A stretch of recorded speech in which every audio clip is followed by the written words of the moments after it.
As far as pure theme parks go, it doesn't get much better than Warner Bros. World Abu Dhabi.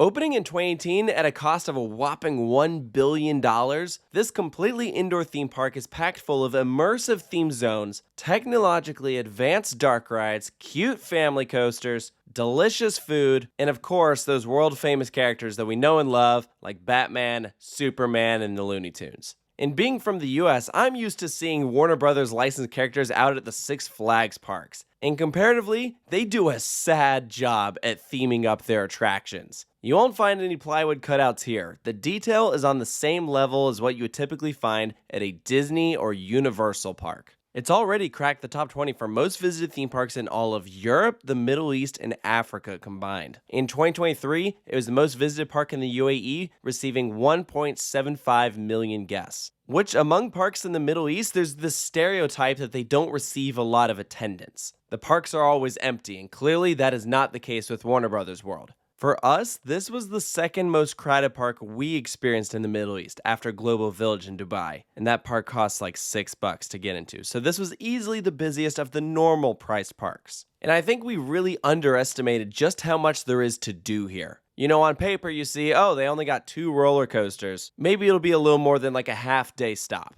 No. This is a full-day destination. We spent the full day here and still didn't knock out everything that we wanted, so it's one of those places I absolutely can't wait to return to. In this review, I'm going to talk about our experience, walk you through the different themed areas, discuss the favorite rides, and hopefully give some tips for your visit along the way. So, first things first, this is one of 4 different theme parks located on Yas Island. It was the third to open after Ferrari World and Yas Water World. You can quite literally see it from Ferrari World. It's in this big yellow box. Very distinct look, you can't miss it. I like how they put all the different Warner Brothers character designs on the side. And it's just an odd, unconventional shape for a theme park. You know, places like Ferrari World and IMG are under one big roof. But here at Warner Brothers World, all of the zones are broken up into different sections with different lighting, varying heights, and so you can see that from the outside, which is why it creates this boxy shape. If anything, it resembles sound stages, which is very on brand for a movie-themed park. In total, it takes up 38 acres of land and will be growing. They have already announced a very exciting expansion for the future. I'll touch on that later. There's free parking in the garage, and as you make your way to the entrance, you have this beautiful plaza, the Warner Brothers logo front and center, great photo op. There's the water tower in the corner, of course patterned after the original one in Hollywood on their backlot. And you step foot inside, you're greeted with air conditioning and your ticket plaza, a statue of Bugs Bunny directly in the center as your mascot, and then these huge banners of other characters on the backside. A ticket to Warner Brothers World is going to be on the more expensive side. It is about $100 US. That's unfortunately pretty standard for all the theme parks in this area. While I think that Warner Brothers World is a great product, personally, I think $100 is still a little steep. I think a price like $80, what MotionGate charges, is much more reasonable. But if you're smart with your planning, you can actually bring the price down by getting a multi-day ticket if you plan to also do like Ferrari World and SeaWorld, because all the parks here on Yas Island are operated by Moral. So you can get these multi-day ticket packages, which definitely help, or you can also get City Pass. That's something we did. It works for many attractions in Abu Dhabi and Dubai. And so when we got one that includes 4 attractions, we paid a price that essentially made it $60 per attraction. And $60, I think, is a very reasonable price to go to Warner Brothers World. So as you scan your ticket to enter the main park, you pass beyond this very simple entrance and are greeted with your first elaborately themed zone, Warner Brothers Plaza. And this is also when you'll notice your first lighting change. You know, I've previously covered a place like IMG in Dubai where the entire park is set in night mode, which gets real old after a while. Warner Brothers has some sections set at night, others in sunset, like the Warner Brothers Plaza, and then other sections in complete daytime, which I think really helps with that issue. This whole plaza is themed after the golden age of Hollywood. It's an Art Deco style. You can see a main stage that's clearly meant for some shows. There's a couple restaurants, no rides here. It's just meant to be your first impression. Think of it like your central hub. Warner Brothers World overall has a circular layout, but you can access each of those lands from the central plaza. So it's a very well thought out design. When this park opened, it was the world's largest indoor theme park, but it doesn't feel that way because you don't have to walk very far to get from one land to another. So as we go land by land, we're going to move in the clockwise direction, so we'll go to the left, first into Metropolis. And land-wise, this is probably the largest section in the entire park, and like the Central Plaza, it also takes place at sunset. You essentially have one main street that you're walking along through Metropolis. Plenty of callbacks and references to the comic books like Jitters from The Flash, as well as the Daily Planet, Big Belly Burger, and Sullivan Place, all from Superman. It's easily the best Metropolis recreation that I've ever seen at a theme park. Most of the others just slap down a Hall of Justice and call it a day. But at Warner Brothers World, they actually built a full land around their Hall of Justice. And they made it by far the most realistic to the comic books. And that's just the outside. Wait till you see the inside of the Hall of Justice. Oh my gosh. They went all out for this queue, for this Justice League ride. It is unbelievable. Like a side-by-side comparison with this and the Justice League Battle for Metropolis rides at Six Flags is like laughable. And it doesn't stop there because this ride is also a lot more complex. It was built by Oceaneering, the same company that did the Amazing Adventures of Spider-Man at Universal's Islands of Adventure. So it has very dynamic movement. I wouldn't say it's as good, personally, as the Amazing Adventures of Spider-Man, but it still has some great scenes. And it's a good mix of practical and screen effects, and they did a good job blending the screens in. Unfortunately, we only had the chance to do this ride once, and I really wish we had more time because I would have loved to do this again. Right across from Justice League War World Attacks is the Green Lantern Flying Theater called Galactic Odyssey. And much like the Justice League building, this queue is also stunning. This one is themed after an observatory. And what's funny is, going in, I actually didn't even know what kind of ride this was. You can't see most of these rides from the guest areas. You have no idea what you're walking into. So for that reason, if you find yourself in this park, ride as much as you can. If you're not sure what it is, doesn't matter, do it anyways. In the case of Green Lantern, it ended up being our sleeper hit of the whole park. This flying theater starts off graceful like any other flying theater, but then it turns aggressive and has these very abrupt, sudden movements because it has a story where you're just taking a tour of this planet and then it's like, oh no, the bad guys are here, we have to fight them off. And at times that story can be kind of cliche, but I thought it really worked here, and the screen quality was also fantastic. This was an attraction that we went back to do a second time, and it was so good. Don't miss either one of these attractions when you come to Warner Brothers. Two other main points of interest in Metropolis. Unfortunately, neither one of them did I personally get around to doing. This includes Superman 360, a 3D film where you watch Superman fight some bad guys all around you, as well as Teen Titans Training Academy, which is actually really more meant for kids. It features a zip coaster, rope bridges, and climbing structures. So quite a lot to do in this one land. But we'll move on into Gotham City. This is another huge section, but unlike Metropolis, is completely in the dark. But they do a great job blending the transition from Metropolis straight into Gotham City. It works really well. And this land is really broken up into sections, and they each have a different atmosphere. So first we have the main street, which really embodies downtown Gotham City. And there are plenty of references to the show, including the Monarch Theater, where Bruce's parents were killed, or things like the Batmobile. Then a bit further down, it turns into more of an industrial zone, likely where all the villains are hiding out, such as the Joker or Mr. Freeze. The Joker actually has his own dark carnival that is mega creepy and just very well thought out. And as far as attractions go, the centerpiece of Gotham is Wayne Enterprises, and that acts as the entrance for Batman Night Flight. This is another extremely high-tech dark ride. It uses the same ride system as Harry Potter and the Forbidden Journey, also at Islands of Adventure, but there are some differences. For one, the loading area is completely different. You enter this very intimate room and you just see 4 seats directly ahead of you, so it's not a continuous loading platform. You'll pull down your over-the-shoulder restraints and then you'll back up and begin your takeoff experience like you're in a plane. And then it starts free moving, so you are attached to a KUKA arm that takes you scene by scene through practical and screen effects. This ride, though, has a lot more screen effects than I would say practical. That's where most of the action takes place. It's a very similar setup to Forbidden Journey where it's those domes. Except the problem is that here they don't really hide the screens, so you can clearly see them as you're entering and exiting, which does take away from the immersion. If anything, it actually made me appreciate Forbidden Journey a bit more. I feel like this is one of those rides that was like great in concept, but just needed like a couple extra $1 million to really like pull it off. It's definitely possible that this attraction suffered from some budget cuts because it's so close to being fantastic.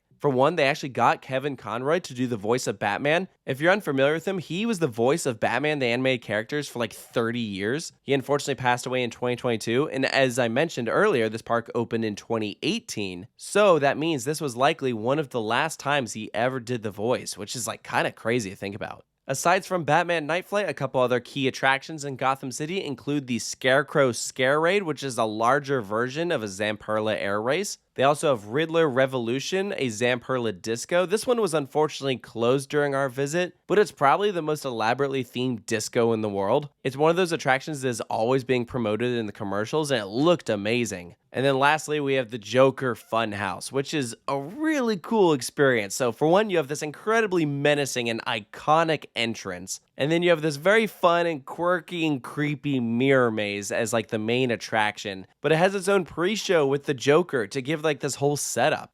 Awesome family attraction. Just be aware, they don't allow open-toed shoes. So if you're visiting Warner Brothers, make sure that you have closed-toed shoes. But as far as attractions go, that pretty much wraps up Gotham City. This was a really cool land. Maybe my favorite in the whole park. I obviously love the character and the story. There were a lot of fun Easter eggs scattered about. It's one of those things that like the harder you look, the more you find. And even just audibly, if you close your eyes, you can hear like cars going by or trains going overhead. It really made you feel like you're in Gotham City, and I love that. Now, let's go from the darkest theme land to the happiest theme land. This is Cartoon Junction. From here on out, the rest of the park is set completely in the daytime. So this is the harshest transition. The vibes are way different. But it was necessary. It was a very good call to do this because these upcoming lands are very colorful, very lively. It's actually something that I really wish that we saw with the Cartoon Network section at IMG. My biggest critique was that land takes place completely in the dark, and I feel like that took away from the ambiance.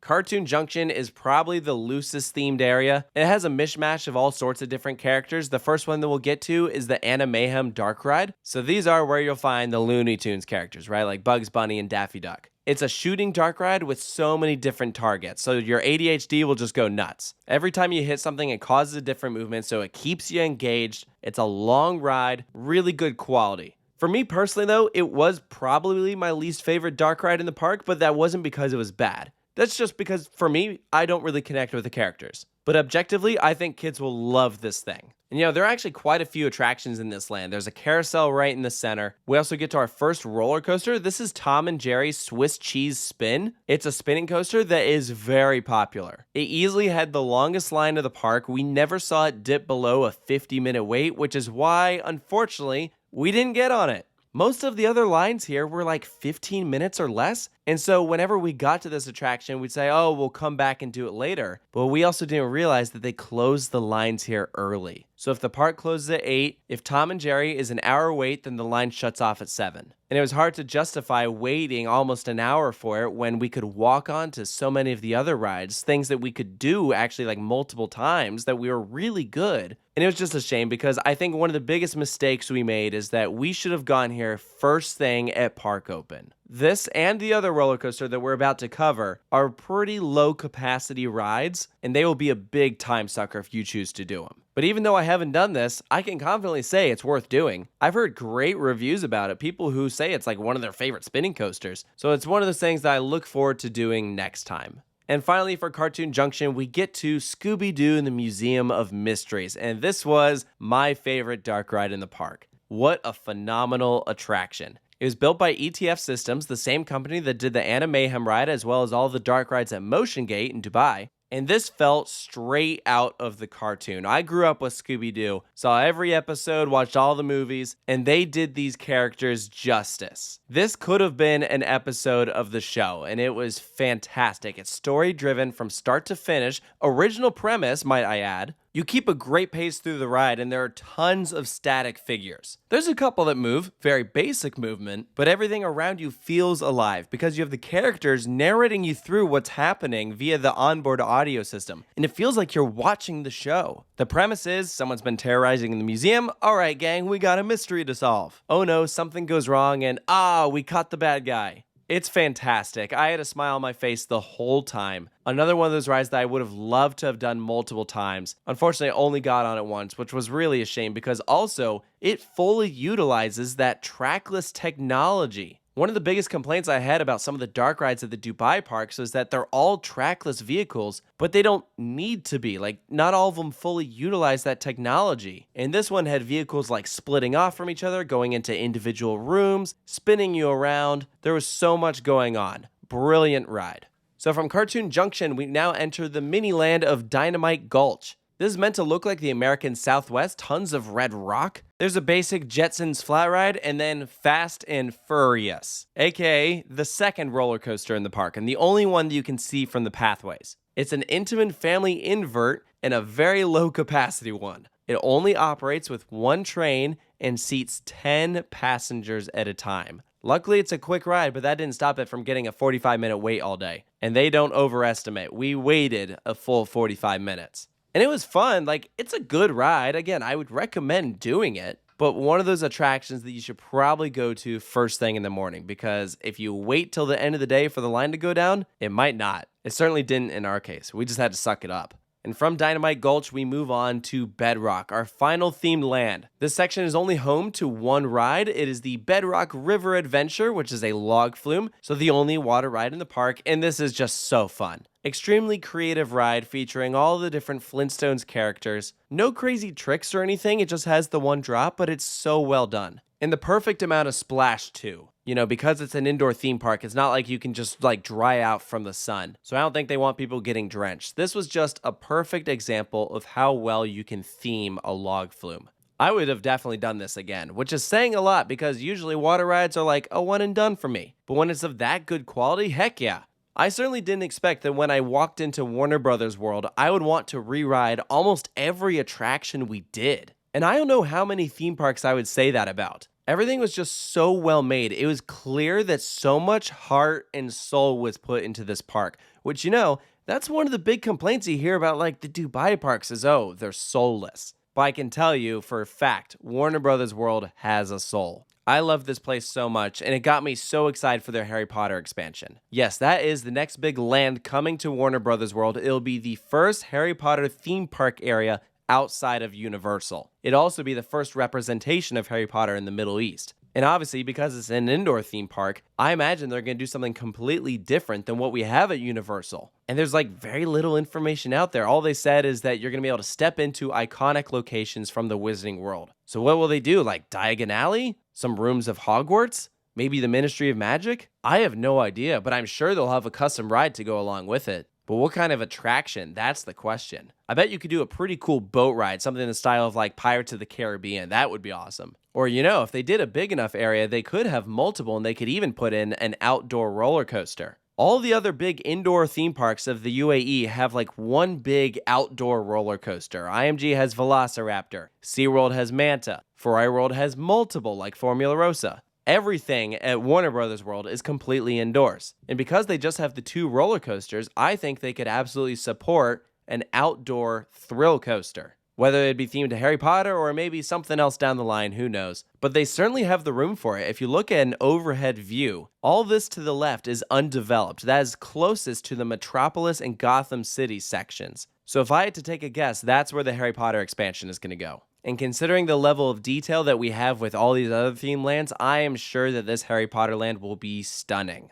I don't get the vibe that they cheap out on this place. They have a very strong IP. Clearly, the public is interested in coming here. Everyone that we saw had a smile on their face, and it's a big draw for families. Objectively, I think a kid could ride every attraction in this park. I know that some obviously have varying height requirements, but none of the rides are too extreme. And I think that's what makes this such a good theme park is that myself, a full-grown adult, can love it, and a little kid would absolutely love it too. That's how you know you have a good family park. My only big critique is the same critique that I gave to IMG Worlds of Adventures, and that is that there is no point in the park where you can see natural lighting. So if you arrive at 10 a.m. in the morning and the park closes at 8 p.m., by the time you exit, it is going to be completely dark out. And it does throw off your sense of time. But I also understand why they didn't do that, because I think natural daylight would take away from some of these environments they're trying to create. So it's a catch-22. I understand why it is the way it is, but I also appreciate a park like SeaWorld Abu Dhabi down the street that has these immersive environments, but also a section that has natural lighting.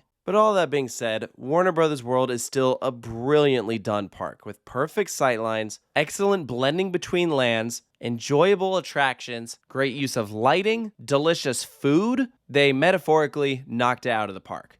Across the world, there are 3 Warner Brothers branded parks. I've had the opportunity of going to all of them. The other 2 are in Australia and Spain, and I think objectively this is the best of the 3. The others might have better roller coasters, certainly more thrilling roller coasters, but none of them come close to touching the thematics and immersion of this one. They had a very clear idea from start to finish, and they carried it out. So if you get the opportunity to visit Warner Brothers World in Abu Dhabi, I highly recommend it. I cannot wait to come back. So let me know down in the comments below if you've had the opportunity to visit, if you agree with the points that I brought up, and of course stay tuned for more park reviews here at Coaster Studios, and I'll see you next time.